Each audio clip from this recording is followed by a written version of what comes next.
नमस्कार दोस्तों, न्यूज जन में आप सभी का स्वागत है। आज है दिसंबर 18 और मैं आपके लिए लाया हूँ कुछ मोस्ट इम्पोर्टेंट न्यूज। चलिए पहली खबर की ओर बढ़ते हैं। 1 जनवरी 2025 से सरकार का बड़ा ऐलान।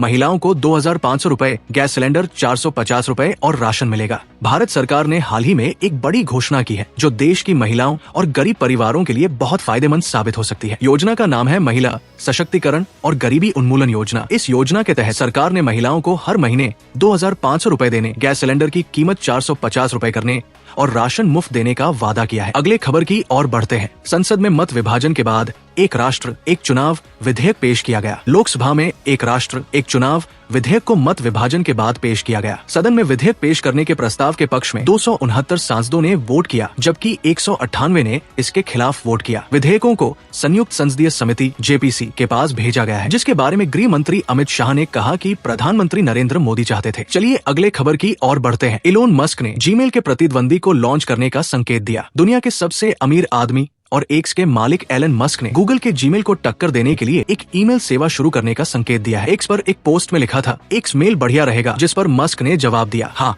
करने योग्य चीजों की सूची में है।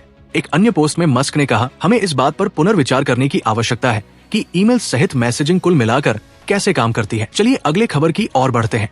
औजला कॉन्सर्ट के बाद गुरुग्राम में गलत साइड ड्राइविंग के लिए बादशाह पर 15,500 रूपए का जुर्माना लगाया गया।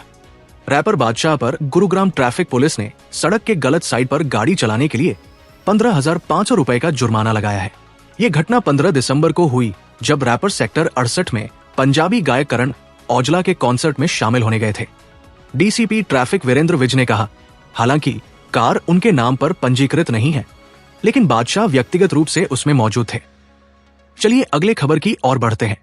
श्रीलंका के राष्ट्रपति दिसानायके ने कहा, हम अपनी जमीन का इस्तेमाल भारत के खिलाफ नहीं होने देंगे।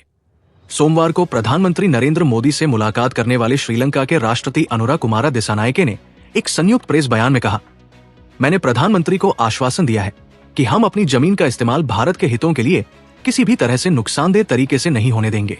उन्होंने कहा कि भारत के साथ सहयोग बढ़ता रहेगा। साथ ही उन्होंने कहा, मैं भारत के लिए अपने अटूट समर्थन की फिर से पुष्टि करता हूँ।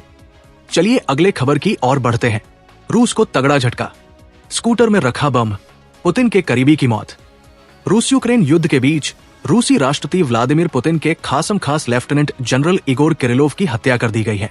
मंगलवार तड़के मास्को में उनके घर से निकलते समय स्कूटर में रखे बम के फटने से उनकी मौत हो गई। किरिलोव के असिस्टेंट की भी मौत हो गई। ब्रिटेन ने अक्टूबर में किरिलोव पर यूक्रेन में रासायनिक हथियारों के इस्तेमाल की निगरानी करने के आरोप लगाए थे। चलिए अगले खबर की ओर बढ़ते हैं। दिलजीत ने भारत में परफॉर्म करने से किया इनकार, ट्रोलर्स को दिया जवाब। दिलजीत दोसांझ ने अपने कॉन्सर्ट के दौरान भारत में आगे परफॉर्म नहीं करने का ऐलान किया है। उन्होंने कहा कि भारत में लाइव शो के लिए इंफ्रास्ट्रक्चर नहीं है। दिलजीत ने कहा कि वो स्टेज बीच में चाहते हैं जिससे भीड़ चारों तरफ हो और कॉन्सर्ट का एक्सपीरियंस बेहतरीन हो। उन्होंने टिकटों की ब्लैक मार्केटिंग पर भी निराशा जताई और पंजाब की स्पेलिंग गलत लिखने पर ट्रोल करने वालों को जवाब दिया।